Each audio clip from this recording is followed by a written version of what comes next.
Shalom, shalom, queridos e amados irmãos. Sejam bem-vindos à Palavra do Dia, onde todos os dias o Senhor tem uma palavra abençoadora para os nossos corações. Que bom que você está aqui hoje, para junto meditarmos nessa palavra poderosa, nessa palavra que tem mudado histórias, que tem mudado a vida de pessoas por onde ela passa. Seja de um lado a outro do mundo, essa palavra por onde passa, onde ela chega, ela transforma os corações, as mentes, os pensamentos. Essa palavra que faz da nossa rotina uma rotina cheia de prazer, de alegria. Essa palavra que nos vivifica, que nos dá coragem, que nos impulsiona a vencer.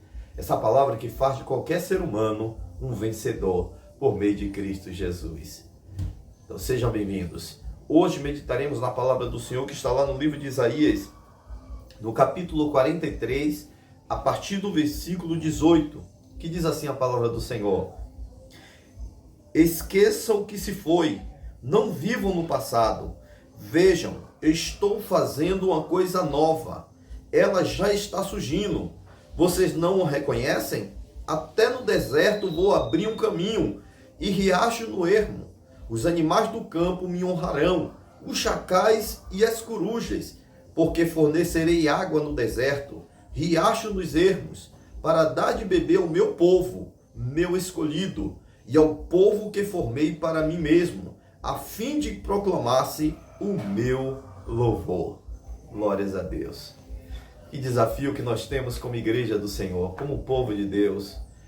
Um desafio gigante para esse tempo, para essa geração, onde somos convidados, somos desafiados a esquecer o passado, a deixar para trás tudo que passou, a não ficar preso, nem criar expectativas em cima de coisas que já passaram. Porque Deus está criando algo novo, está projetando algo novo para esse tempo. Cada geração viveu a sua experiência. E eu queria que você soubesse que existe algo grandioso da parte de Deus sendo preparado para a nossa geração. E Deus quer que criamos na sua vontade, que criamos naquilo que Ele está projetando e criando para manifestar na nossa geração. Existem coisas tremendas acontecendo por todo o mundo, mas eu queria que você soubesse que Deus tem algo poderoso para fazer no Brasil e está chegando a hora. E esse é o tempo em que Deus vai se manifestar sobre toda a nação brasileira. E Deus quer usar você, meu querido irmão, você, minha querida irmã, para viver e para experimentar de um maior e mais poderoso avivamento que o Brasil já viveu, que o Brasil já viu. Deus quer nos tocar e nos promover a um local de busca, de paixão, de desejo, de grande derramamento diante da sua presença, para que Ele venha e visite a nossa nação, visite a nossa terra, visite o nosso estado, visite nossa cidade, visite cada rua da nossa cidade com o seu poder grandioso. Que esse seja o dia, meu irmão, que o Senhor vai te despertar a se posicionar para viver o extraordinário dele no nome de Jesus. Pois Ele está criando uma coisa nova, algo grandioso e poderoso. E você vai ver, você vai experimentar, você vai desfrutar e vai ser um instrumento para promover essa coisa grande que Deus está criando sobre a nossa geração, no nome de Jesus. E hoje eu queria te convidar para juntos irmos conhecer a história de um país chamado Uganda, na África do Sul. Um país que foi visitado por Deus e teve a sua história, teve as suas vidas, teve a sua população impactada pela sua glória, teve as suas cidades tomadas pelo seu poder. Uganda, na África, viveu uma experiência incomum, porque é isso que acontece quando Deus visita uma cidade, um estado, um país, um município. Coisas extraordinárias acontecem, coisas grandes acontecem. E hoje, queria te convidar para juntos irmos conhecer a história desse país que foi impactado pela glória de Deus. Sem demora, vamos lá, juntos conhecer essa história e ter a nossa fé vivificada pelo poder e pela glória do Espírito Santo, no nome de Jesus.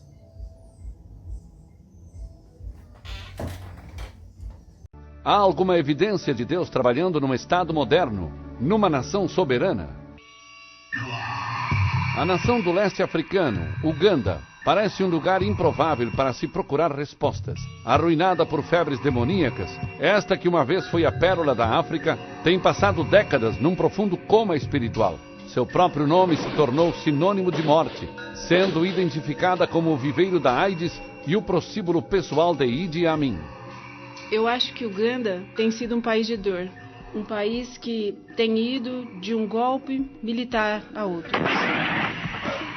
Estávamos acostumados a viver com medo. Pastor John Mulindi era um adolescente quando o terror começou. Pessoas estavam sendo mortas aos milhares. Eram massacres, ilhas inteiras sendo massacradas. E você não consegue saber quem é responsável pela matança. Quem ouve John Mulindi contar suas histórias vívidas pode até se contorcer. Seu corpo ficou lá por 2 dias. Ou até mesmo chorar. E eles arrancaram o bebê do seio de uma mãe morta. E então... Mas jamais se esquecerá. Nós não sabíamos contra o que estávamos lutando. A história de Uganda, como muitas nações africanas, é cheia de práticas de magia e rituais secretos. Feitiços conhecidos como Miambi estavam por todo lado. E há provas que alguns reis, inclusive nos dias de Idi Amin, ofereciam sacrifícios humanos. Os africanos são um povo de alianças. Muito do que temos é resultado de uma aliança com o diabo. Nossa história nos conta que nossos ancestrais adoravam outros deuses, que não era o Deus de Abraão. Para Uganda, a consequência dessa idolatria tem sido um longo período de medo e dor. O que eu sabia sobre Idi Amin era que ele era uma figura dominante, que queria fazer-se impor, queria que sua presença fosse sentida por todos os lugares. O jornalista Bart Kakuza cresceu na sombra do infame tirano de Uganda. Como muitos de seus conterrâneos, ele ficou otimista quando Amin foi destituído e o ex-presidente Milton Obote voltou ao poder. Eu pensei que talvez Obote seria melhor que Idi Amin, mas não foi. Havia poderes das trevas por trás daqueles governantes. Estavam estraçalhando esta nação. Naqueles dias era comum achar corpos jogados nos acostamentos. E às vezes as pessoas iam olhar os corpos apenas para ter certeza de que não eram um ente querido. E se não fosse, prosseguiam na sua viagem. E não eram apenas soldados que estavam matando. Eu nasci para morrer. Pastor Jackson Senyonga tinha apenas 3 meses de idade quando sua mãe o jogou no lixo. A irmã da minha mãe me pegou. Achando que ele iria morrer em apenas alguns dias, uma tia concordou em ficar com ele. Mas o menino viveu para uma vida cheia de dores. Meu pai foi assassinado em 79 durante o governo de Idi Amin.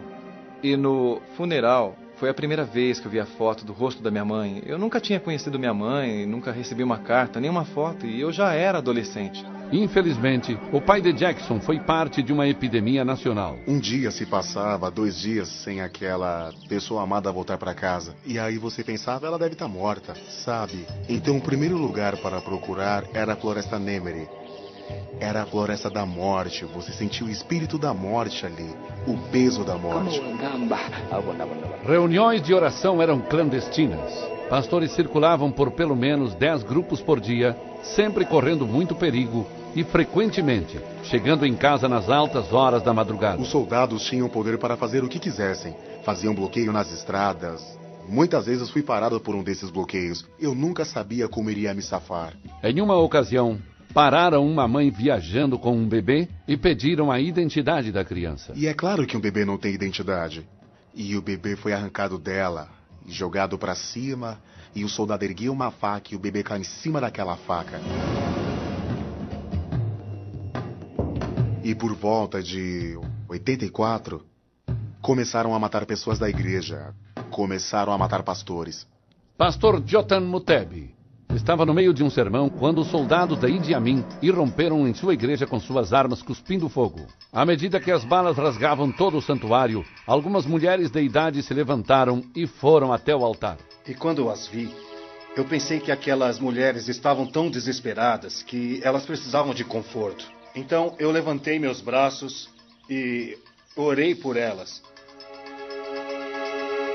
Mas eu fiquei sabendo depois que a razão pela qual vieram é que queriam morrer comigo, o pastor delas. Ao invés disso, o pastor Mutebi e seus párrocos foram amontoados em caminhões e levados ao temido centro Nekosera.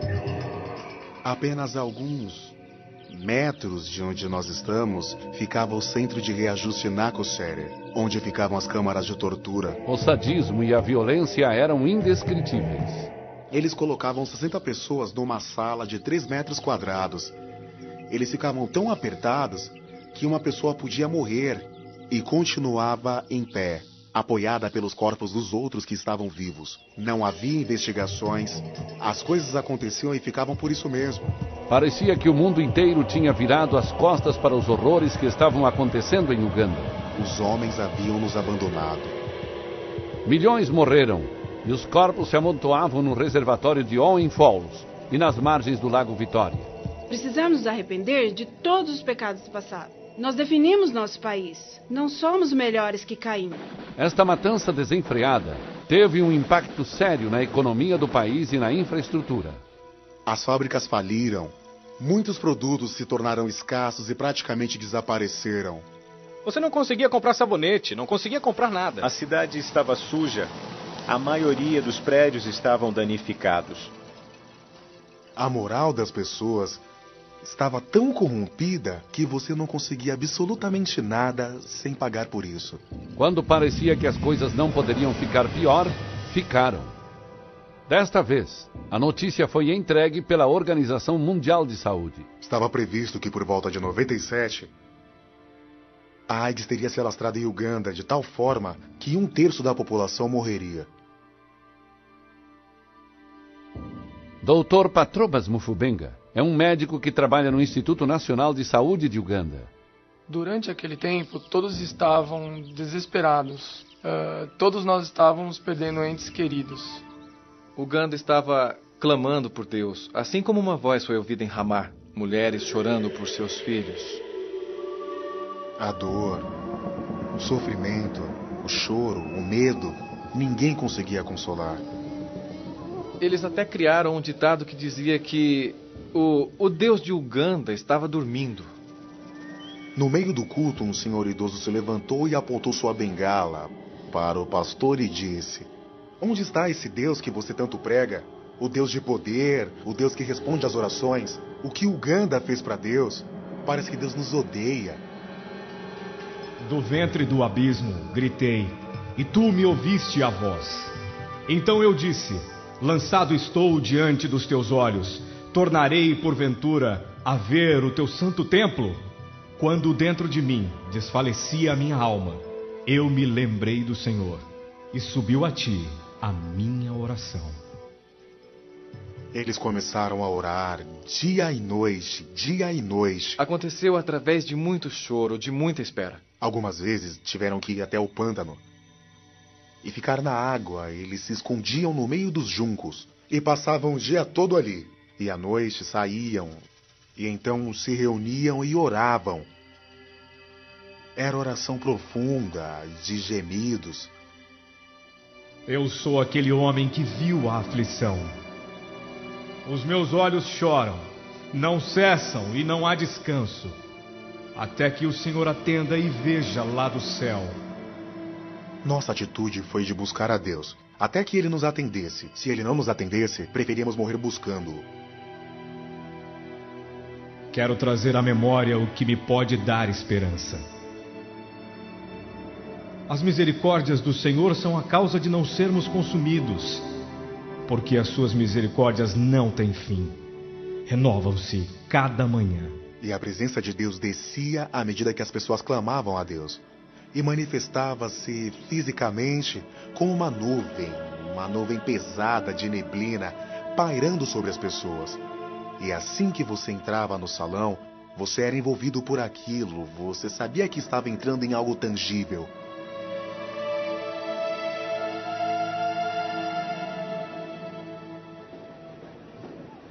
Há 15 anos atrás, este era um dos lugares mais perigosos em toda a Uganda.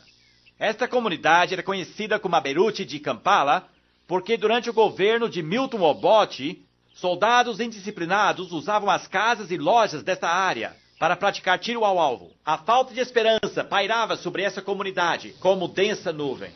E foi para esse lugar que Deus levou um jovem evangelista de Uganda chamado Robert Kayanja. Ele estava acompanhado de 6 intercessores. Este é o nosso Muro das Lamentações, onde orávamos. Além de lidar com soldados fora da lei, a equipe de Robert era também continuamente confrontada por um poderoso feiticeiro chamado Musoki. Tinha uma espécie de medo que acompanhava esse homem. Depois de serem ameaçados de morte, os intercessores clamaram a Deus. Depois de poucos dias, era Musoki quem estava morto. Depois da morte desse famoso feiticeiro Musoki, nós começamos a ver os céus se abrirem. A pequena congregação de Kayanja se tornou uma vasta multidão. A Catedral Central de Milagres agora comporta 10.000 pessoas. E o ministério possui centenas de congregações afiliadas. Uganda, que foi abandonada por muitos e muitos países, cuja economia estava em colapso total, que não tinha voz alguma e cujo povo tinha vergonha de ser chamado ugandês, começou a dar a volta por cima. E o processo de cura começou. E não é uma surpresa dizer que essa mudança aconteceu por meio da oração. Então as igrejas começaram a orar por bairros. São como abelhas. Você pode ouvir as abelhas durante a noite. Zzz, todas as comunidades orando, todos os bairros orando. E eu pensei, sabe de uma coisa? O inimigo precisa achar outra cidade. Aqui em Kampala ele já era. União é uma marca registrada do avivamento atual. A obra que Deus está fazendo nessa terra não pode ser reivindicada por nenhum indivíduo, por nenhuma igreja, por nenhum ministério. Reuniões com todos os pastores de uma cidade são comuns. Deus está nos ajudando para orarmos juntos, para louvarmos juntos. Está realmente acontecendo. Nosso Deus está unindo todas as igrejas. Para falarmos uns com os outros, para nos apreciarmos. O que eu estou tentando fazer é crescer junto com as pessoas que amam a Jesus. Aquelas pessoas que pregam a palavra de Deus. Às vezes, você me encontra em igrejas pentecostais. Eu vou lá, sim. O corpo de Cristo está se ajuntando. Eu estou extasiado. O avivamento em que estamos envolvidos agora é para todos. Sabe, unidade não é algo que estamos pedindo a Deus, mas sim algo pelo qual estamos agradecendo a Deus. Nem mesmo a afirmação pessimista da Organização Mundial de Saúde sobre AIDS balançou a fé dos crentes em Deus. Temos visto pessoas sendo curadas do vírus da AIDS e os médicos ficam: uau, não posso explicar isso, mas deve haver um Deus lá em cima, em algum lugar. Eu tinha dores no peito, eu tinha urticária. Eu comecei a vomitar. Eram casos terminais. Eu perdi o apetite. Eu não conseguia comer. Eram pessoas com AIDS em estágio avançado. Eu fiquei muito magro, como um poste. Depois de receberem oração, muitos sentiram o toque de Deus. Eu senti que algo havia mudado ali, naquele instante, ali mesmo. Naquela mesma noite, o poder de Deus desceu. E eu senti. E não foi uma surpresa quando essas curas autoproclamadas geraram muitas dúvidas entre os médicos. Por que você se deu o trabalho de vir aqui? Seu status, sua aparência demonstram que você é uma vítima. Mas com o passar do tempo, esse ceticismo transformou-se em assombro. O médico olhou para mim e ficou surpreso e disse: "Você ainda está viva?" Me examinaram e disseram que eu não tinha AIDS. Eles leram meu nome. Ruth Mirauá, HIV negativo. Me disseram que eu era HIV negativo, não reativo, e que não havia vírus no meu corpo. Então, os sintomas que eu tinha começaram a desaparecer um por um. Deus me curou totalmente. Esse refrão se repetiu milhares de vezes por toda a Uganda. Até esse presente momento, já presenciei mais de 372 pessoas com AIDS sendo curadas. Uganda é conhecida como um dos primeiros países a observar um declínio do vírus HIV. Cremos que é por causa da nossa oração e cremos também que é pelo amor e pela graça de Deus. E é também porque Uganda tem promovido a abstinência e a fidelidade como suas armas principais na luta contra a AIDS. Faço um voto diante de ti. Se o Senhor me curar, eu contarei a todas as pessoas. Não morrerei, mas viverei e contarei as obras do Senhor. O poder de Deus também tem se manifestado na arena política. Creio que Uganda está experimentando um novo começo político. No seu tempo divino, Deus levantou uma liderança. Deus começou a colocar as pessoas nos seus devidos lugares. Deus está trabalhando neste país. Paul Etienne já ocupou quase todos os cargos no governo de Uganda, inclusive o de primeiro-ministro. O senhor tem sempre estado comigo. É o Senhor Deus que forma nosso caráter. Beatrice Bayenka é representante do distrito Hoima no parlamento. E então eu quero ser mais firme, em tudo que eu faço e que minha luz possa brilhar. Eles esperam que nós reflitamos a Cristo. Stephen Onyo é o vice-comissário de polícia do país. Eu sou um dos que acreditam que Deus precisa falar comigo, especialmente nesse tipo de trabalho que eu tenho. Em inúmeras ocasiões, Onyo tem visto Deus acalmar tumultos em resposta à oração. E eu creio, baseado na minha própria experiência, filhos de Deus, se continuarmos orando, nada é impossível. Mas eu tenho levado minha fé até o nível do governo. Cecília Erin-Ogwal é a líder dinâmica da oposição no parlamento de Uganda. Eu sou uma embaixadora de Cristo. Não tenho vergonha de testificar isso onde quer que eu vá. À medida que víamos a mudança do governo e o mundo espiritual sendo mudado, nós começamos a sentir, sabe, que o Deus de Uganda não está dormindo. O Evangelho introduziu novas mudanças, até mesmo na estrutura do governo. Agora nós temos um novo ministério, chamado Ministério de Ética e Integridade. Nós nunca tivemos isso. Deus me colocou nessa posição. Deus precisava de alguém durão para uma tarefa dura. E quando eu estava pastoreando pessoas recém-convertidas, eu disse a ele: eu quero que o Senhor tome posse de mim como fizeste com Saulo no caminho de Damasco. E ele o fez. Miriam Matembe se lembra do dia em que ficou frente a frente com o presidente em seu gabinete para apresentar suas ideias. Suas palavras foram proféticas. O senhor se lembra? A história dos filhos de Israel na escravidão e como Moisés os guiou à terra prometida? Aqui estou. Eu sou o Moisés de Uganda. O Senhor me escolheu para isso. Para tirar Uganda da falta de ética, decadência moral, corrupção e colocá-la na direção certa. Como a fonte do rio que uma vez levou o pequeno Moisés para seu destino, Uganda está mais uma vez navegando rumo à história. E não há evidência mais forte dessa jornada do que o plano agressivo do governo de edificar ética e integridade no poder público. Eu sabia que a batalha seria muito difícil e árdua, mas o Senhor está comigo. Hoje ainda há muita corrupção em Uganda, mas se olharmos para trás e vermos como era 15 anos atrás, é simplesmente incomparável.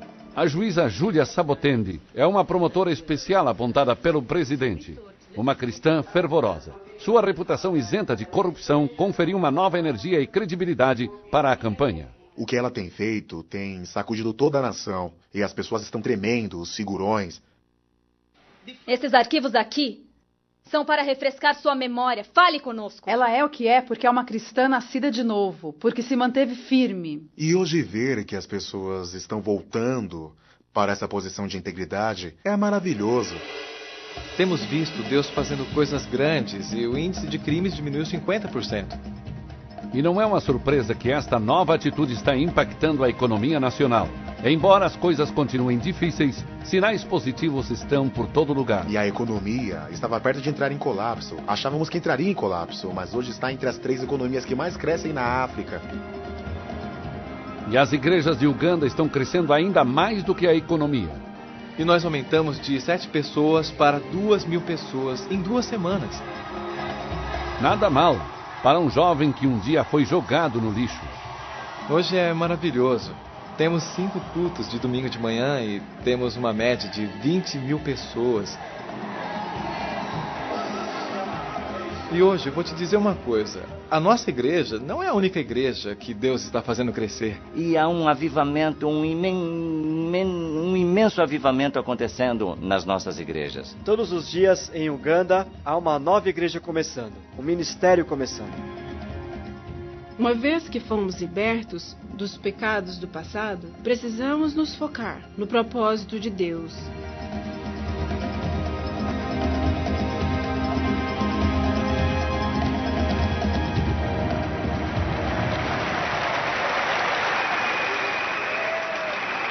Na véspera do Ano Novo de 1999, Uganda se juntou ao resto do mundo para celebrar a chegada de um novo milênio. Mas havia um personagem especial na celebração de Uganda. Ele é a mão invisível que nos fez caminhar e esculpiu nosso destino. 10 semanas antes, a primeira-dama, Janet Museveni, havia convidado vários líderes da igreja para uma reunião. Quando ela chegou, ela nos disse que tinha uma visão. Quando estivermos entrando no novo milênio, podemos organizar um tempo de ações de graças a Deus? Pela maneira como Ele nos trouxe libertação nesse período? E ela pediu que nós dedicássemos a nação oficialmente de volta a Deus. Bom dia a todos vocês e um feliz ano novo. E então, na presença do presidente e primeira-dama, nós fizemos uma aliança da nação com Deus pelo próximo milênio. E nós renunciamos à idolatria, à feitiçaria e ao satanismo na nossa terra. A aliança, que incluía as assinaturas do presidente e da primeira-dama, foi extraordinariamente explícita. Nós estamos cientes que temos colocado outros deuses diante de ti e temos os adorado. Parecia uma passagem tirada diretamente do Velho Testamento. Aliançando a nação de Uganda aos propósitos de Deus e ao senhorio de Jesus Cristo. Amém.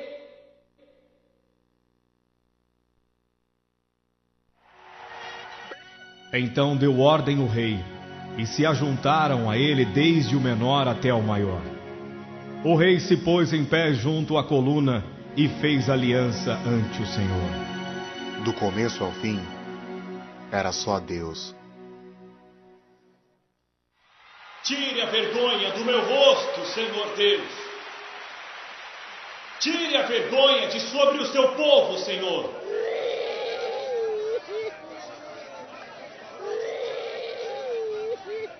Assistindo a essas fervorosas reuniões, somos confrontados com uma gloriosa ironia. Ditadores haviam tentado destruir a fé da nação, proibindo as pessoas de entrarem nos templos das igrejas. Ao invés disso, os editais e os cadeados serviram apenas para lembrar aos crentes que a igreja não tem nada a ver com construções. Quando a fé de Uganda foi levada para lugares públicos como estádios de futebol, bancos, hotéis e até mesmo os gabinetes dos parlamentares, ela floresceu. Jesus está à direita do Pai, dizendo: Pai, estou pronto para Uganda. E Uganda, que já foi a pérola da África, agora está pronta para brilhar de novo. É maravilhoso para as pessoas que viveram naquela época ver o que está acontecendo agora. A vida chegou. Parece que há um novo rei reinando na nação de Uganda. Uganda está pronta para Deus como uma nação. É espantoso. É realmente um milagre. Ninguém pode negar isso. Não teria sido possível se não fosse o Senhor Deus.